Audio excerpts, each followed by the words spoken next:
Why are you guys so intimidated? So today I am going to be sharing with you. So today I am going to be talking about and sharing with you trips. Ano yun? Girls, we run this mother. Yeah. Girls, we run this mother. Hello, welcome back to my channel. If it's your first time here, please hit that subscribe button if you haven't already. So today I'm going to be sharing with you tips and tricks on my favorite step of makeup, and it is highlighting and contouring. Other bloggers or even makeup artists have their own favorite steps in the makeup process, and mine is really sculpting the face. I love sculpting the face. I love contouring, I love highlighting. I'm so obsessed with it and I just love doing it. I don't know why, it just makes me feel like really a legitimate artist when I'm sculpting the face. So I love doing it, and I'm so excited to be sharing with you this video. I've had a lot of my friends also like go up to me and say, can you teach me how to do contouring? And I'm like, why are you guys so intimidated by contouring? It is so easy. It's just basically what you want to do is create like proper proportioning of the face, correct? So if you've got a large forehead, you want to make that smaller. If you've got a large jawbone, then you want to make that smaller. It's just creating like a perfect or better proportioned face. I mean, for me, I think that all face shapes are unique and beautiful, but as I always say, beauty is in the eye of the beholder. So with contouring and highlighting, you get to correct your face shape. You get to create the face shape that you want. So I am going to be explaining what you can do if you have certain face shapes or if you have certain facial features that you want to make smaller or bigger, and I'm going to be explaining this to you while I am contouring and highlighting my own face. Alright? So yes, let's get into it. Girls, we run this mother. Yeah. Girls. Okay, so let's get at it. And before we begin, I think it's important that I discuss very briefly the concept of light and shadow on the face, because this relates very much to highlighting and contouring. So basically, when you apply shadow on your face, when you create shadow with makeup on a specific area of your face, then you are causing that specific area of your face to recede, or in Filipino, lubog. And that is what you want to do when you want to make certain areas of the face, certain angles of the face smaller. So you want those areas to recede or para lumubog. So you want to apply shadow on those parts of the face, and you do that by putting darker colors. And that's the whole concept of contouring. And then when you put light on your face, that's creating a highlight, and that means you want that area of the face to protrude or to come out or lumitaw. Okay, so that is the concept of light and shadow when you do contouring and highlighting on the face. Let's talk a little bit about what products to use when you're doing your highlighting and contouring. Now you can either use cream products or powder products, or you can use both. So what I would recommend is that for daily use, if it's just like you're going to the office, or you're going to school, or just like you're going out during the day, then just use a powder contour product, like a bronzer perhaps, or any pressed powder that is like 2 to 3 shades darker than your actual shade. And then for your highlight, you want to use, there are so many highlighter powders out there, the ones with shimmer, there are some matte ones as well. If you want to use a matte one, then you can just choose like a pressed powder again that is again 2 to 3 shades lighter than your actual complexion shade. If you want to use one with shimmer, there are many that can be bought out there. You can even use some from your eyeshadow palette that has shimmer that is light. Then you can use that as a highlighter on your face as well if you want to use something with shimmer. Okay, so for everyday use, I recommend powder products for your contouring and highlighting, but if it is for a special occasion, like a party, or if you're filming, like what I do, or if you just want it to last longer, then I would use cream products before, and then set that with powder, and then apply the powder products over it, and that is just to make everything more seamless and really, really long-lasting.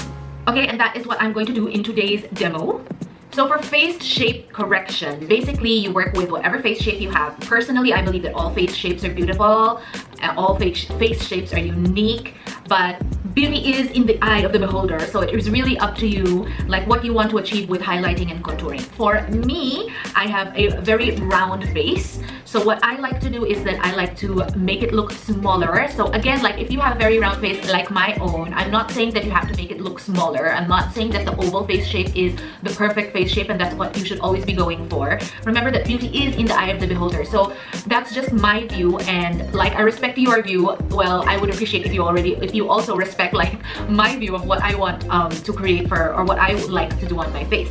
So what I usually like to do is I like my jaw to appear smaller. I like to make my cheekbones more protruded. I like to lessen the area of my forehead and make that smaller as well. So for the purpose of this video, like I said, I'm gonna do cream and powder so that it lasts longer. I also have a party to go to tonight, so definitely this is gonna last very long, but on a daily basis I just do powder. Okay, so the cream contouring product that I am going to use is from Makeup Forever. It is their Ultra HD foundation stick, so it's actually meant to be a foundation, but I got one several shades darker than my actual shade and I use it as a contouring stick. There are definitely cheaper products that you can get for this. Just have a look around your local department store, even the drugstore. You can even use like darker shades of concealer for this purpose. So I'm gonna start with the cheeks. And this is gonna make my actual cheekbones more visible or more enhanced. And it's going to make my face look smaller. So what you can do is that you imagine that there's an invisible line from your ear down to the side of your lips like that. There's a line here. Okay, a diagonal line. You go slightly above that line here and you just draw down like that, just sort of halfway. Now if you had a smaller face, okay, you don't even need to take it so far down. If you had a smaller face, you could just do maybe up to there. Now I created a mess, but okay. So you can just do up to there and that would be fine. If you have a small face, it's not even necessary to contour, but sometimes it's nice to like create a three-dimensional kind of look on the face. So I'd still recommend some contouring just to add some light and shadow on the face. But again, you don't need to take it so far. So why do I do that above the line, the imaginary line? It is to create more of a lifted effect. If I did it lower, like for example here, then my face wouldn't look so lifted and it wouldn't really enhance my cheekbone. So the next thing I'm gonna do is try to make my forehead recede a little bit, and I will just make little marks with my contouring stick around the perimeter of my forehead. So if you have a very small forehead, do not do this at all. If you've got a very small forehead, what you want to do is apply highlight on it, because the whole concept of this is to make your face. Okay, so now next for my jaw. So my jaw is pretty prominent, so I love to contour this area to make this, my jawbone, recede, and I apply the product exactly on the jawbone from here going up. I also have a bit of a double chin, so that takes care of that as well. Again, if you don't have a jawbone, don't contour there, you don't need to. It's all about making the face proportioned. So in real life, these are the only areas where I do my contouring because I just want to make my face a bit slimmer. But like for example, if you had a long chin, then what you can do is contour below the chin to cut the vision or the illusion of having a very long chin. So you just contour slightly on the tip of your chin. If you had a very long nose, then what you can do is apply a little bit of the contouring product on the tip of the nose so that you create the illusion of a shorter nose. If you have any area at all on your face that you want to recede or make smaller or shorter or thinner, then you just simply apply the contouring product on that area. Really easy peasy. I don't usually do any contouring on my nose, but I know a lot of you are interested on how to contour the nose, so I am going to do a little bit of a demo for you. So I take a little brush like this that's pointed and small, and I take it into my contouring product, just dip that in a bit. I'm really not a fan of that very strong nose line, so instead of creating a line on the side of my nose bridge, what I do is I create little dots. And just starting here, little dots. And then I blend that out later. So you see like 4 dots on the side of my nose.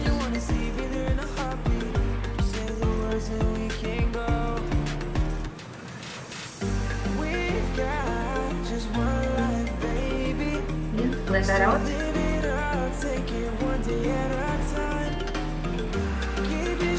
Okay, there you go. That's a little bit of a taller nose. Now, if you have no issue with the bridge of your nose, but you have like flared nostrils that you want to sort of tame down, then what you can do is just simply apply the contouring powder on the sides of your nose like this.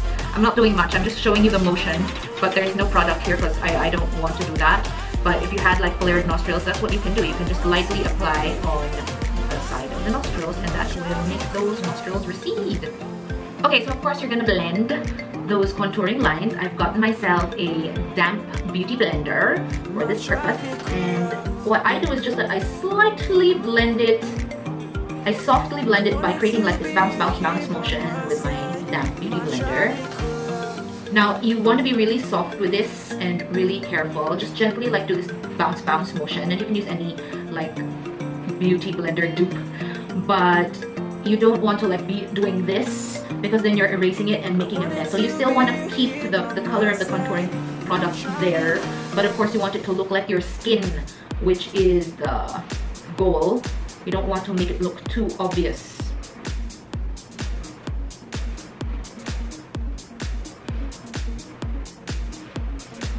Be careful also that when you're bouncing the beauty blender, you don't like take it down. You don't take the product down. You can take it up a notch, but not down. Okay, so there you see like a very strong shadow on the side of my face that really makes my cheek area recede. Okay, so while I'm doing this, I will explain to you like how you would contour, for example, if you had a long face. Obviously my face is not long, it's round, but if you had a long, narrow face, do you still need to contour? Yes, you do. Where you will need to contour is on the top of your forehead here and on your chin, so that you want to make your face shorter.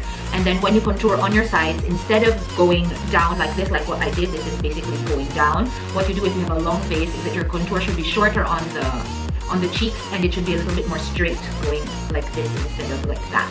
If your face shape is like an inverted triangle, wherein you have a very narrow chin but you have a very wide forehead, then common sense guys, what you need to contour is your forehead, and then you want to make your chin a little bit more prominent. So you apply highlight on your chin, especially the sides here, and then you would apply contouring particularly on the sides or here, your temples of the forehead, just to make your face better proportioned. If you have like a very strong jaw, I guess mine is not so strong. I'm more concerned of like the fats underneath my jaw. That's why you see that I apply the contouring here and not really like above the jaw. But if you have like a really prominent jawbone, then you should apply the contouring exactly on the jawbone and a little bit above to make that area appear a lot smaller. Okay, so now you can see that my face has really been contoured. So I've really created like that three-dimensional kind of effect, but I ain't done yet because I haven't done my highlights. So for my cream highlighting, I love to use the concealer that I normally use, which is Tarte Shape Tape Concealer in light neutral. So obviously with your highlighter, it has to be like at least 2 shades lighter than your actual complexion shade. I made a little bit of a mistake before I filmed because I already did my foundation. I applied already the concealer underneath my eyes, and I realized I should have shown you guys, because while I don't really have dark circles under my eyes, this area under my eye is really like receded. I have like I don't know what you call it, but it's very deep here. So like if I have no concealer, it's very deep. Like there's a line really where you can see like it going in, and I always need to correct that with a concealer that is 2 shades lighter, which would be this one. It's in light neutral. Because like I said, when you apply light to an area, it makes the area protrude or come out. So that's why you don't see that sunken area of underneath my eyes right now. Maybe I'll take a picture later and insert it here without the concealer. But when I apply the concealer onto that sunken area, it really helps that sunken area to come out and look even with the rest of my face, making it look a lot younger. So that is like the numero uno place where I put my highlighting or my concealer there. Then the other planes of the face that I like to usually highlight is here, just to enhance like my cheekbone a bit more, and underneath my brow bone, and maybe a little bit on the forehead as well.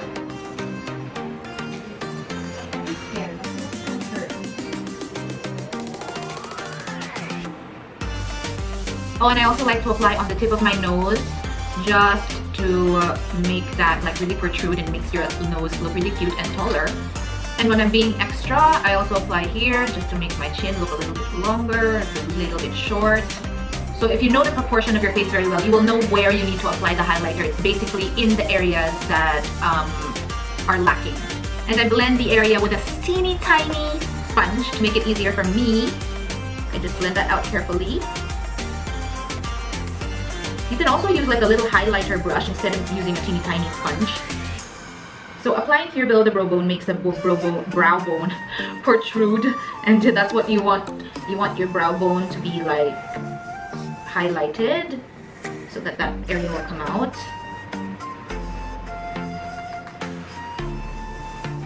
Okay, so that's it. I've done my cream contouring and highlighting. I'm just gonna set this a little bit with powder, and then we're gonna go over it with a powder product just to make it like seamless and extra long lasting. Okay, so I've set my face with powder and I've done my hair, and I am going to do the finishing touches of this highlighting contouring by applying the powder product on. That is gonna make it more seamless and long lasting. You can definitely go choose any contouring powder. You can use a bronzer, you can use a pressed powder that's 2 to 3 shades darker than your actual shade. I'm going to use shades from my Glitzy face palette from Makeup Forever. And I'm going to use the shade called Sepia. And I'm just going to basically go over with my flat powder brush, basically go over everything that I did a while ago. So this already has powder on it, so this is powder on powder. This is just going to make it, as I said, more long lasting, more seamless.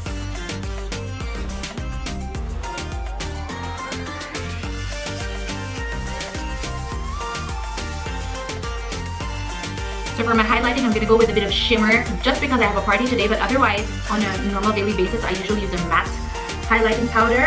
I am going to choose this one called Golden Taupe with a bit of shimmer, which with a little fluffy brush. So you always want a fluffy brush for your highlight. And again, I'm just going to go over where I put the cream highlighting a while ago, and this is going to make these areas of my face really pop and protrude. I'm not a fan of like pink highlighters because my skin is warm. So I like highlighters with a bit of gold in it. I think that if your skin tone is warm and you apply like pink highlighters, pink-based highlighters, it turns to gray after a while. So I tend to veer away from those kind of highlighters. I'm just gonna go in with this banana highlighter in matte, and I'm gonna put that down here to make this area a little bit more highlighted. And now I'm gonna sculpt my face even further with blush. So I'm gonna take this warm rose color, which is a matte blush.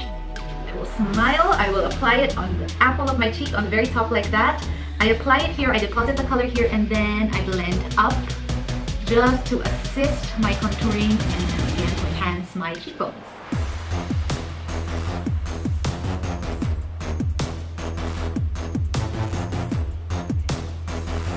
Okay, and there you have it. I do hope you learned something. If you have any questions about highlighting and contouring, make sure to shoot those questions down below. But now it is time for my fun Filipino word of the day.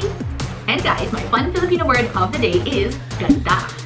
So, maganda actually means beautiful. If you find someone beautiful, you can say she is maganda. But there's also a funny way you can use this term ganda. You can say ganda. Yes, it has to be like that. Ganda. Okay, you can say that whenever you feel like you really need to highlight that something is so beautiful. Then you say it in that exact tone. Repeat after me. Ganda. That is my fun Filipino word of the day. Ganda. And my shout out for this video goes to Miss Kimberly Rose. So I just wanted to say thank you for your support and thank you for being very active lately on my Instagram as well. So guys, if you haven't followed me on Instagram yet, please do. If you have any other suggestions on what you want to see from me, shoot those down in the comments below. I hope you enjoyed this video. I hope you learned something. Thanks so much for watching. I love you. Bye.